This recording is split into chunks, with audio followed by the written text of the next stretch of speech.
তেলের দাম বৃদ্ধি নিয়ে চিন্তিত হলেও আমেরিকার জনগণ ইরান যুদ্ধের বিপক্ষে নয়, এমন দাবি করেছেন দেশটির প্রেসিডেন্ট ডোনাল্ড ট্রাম্প। ইরান যুদ্ধ নিয়ে আমেরিকায় ট্রাম্পের জনপ্রিয়তা কমছে এমন খবরের মধ্যে তিনি এই মন্তব্য করলেন। এদিকে টানা 11তম দিনের মতো ইরান ও আমেরিকার পাল্টাপাল্টি হামলা অব্যাহত রয়েছে। হরমুজ প্রণালীতে বাণিজ্যিক জাহাজে হামলা চালালে তেহরান সহ ইরানের বিভিন্ন সেতু ও বিদ্যুৎ কেন্দ্রে পাল্টা বোমাবর্ষণের হুমকি দিয়েছেন ট্রাম্প। 27 জুনের পর আমেরিকার হামলায় ইরানের 3 শিশুসহ অন্তত 53 জন বেসামরিক নাগরিক নিহত এবং 590 জনের বেশি আহত হয়েছেন। বুধবার ইরানের স্বাস্থ্য মন্ত্রণালয় এই তথ্য জানিয়েছে। এদিকে সংঘাত শুরুর পর থেকে এ পর্যন্ত 18 আমেরিকান সেনা নিহত এবং শত শত আহত হওয়ার কথা নিশ্চিত করেছে ইউএস সেন্ট্রাল কমান্ড। নিহত আমেরিকান সেনাদের শ্রদ্ধা জ্ঞাপন অনুষ্ঠানে যাওয়ার আগে সাংবাদিকদের সাথে আলাপকালে আমেরিকার প্রেসিডেন্ট ডোনাল্ড ট্রাম্প দাবি করেন, তেলের দাম বৃদ্ধি নিয়ে ভাবলেও তার দেশের মানুষ এই যুদ্ধের বিপক্ষে নয়। Well, Americans aren't against the war. A poll just came out. Americans don't want high gasoline prices, but they're not against the war.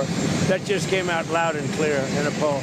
এদিন সামাজিক মাধ্যম ট্রুথ সোশ্যালে এক পোস্টে ট্রাম্প হুমকি দিয়ে লিখেছেন, হরমুজ প্রণালীতে বাণিজ্যিক জাহাজে হামলা চালালে তেহরান সহ ইরানের বিভিন্ন সেতু ও বিদ্যুৎ কেন্দ্রে পাল্টা বোমা বর্ষণ করা হবে। তবে ইরান স্পষ্ট জানিয়েছে, তাদের অবকাঠামোতে আঘাত হানা হলে মধ্যপ্রাচ্যের আমেরিকা সংশ্লিষ্ট যে কোনো লক্ষ্যবস্তুতে পাল্টা আঘাত করা হবে।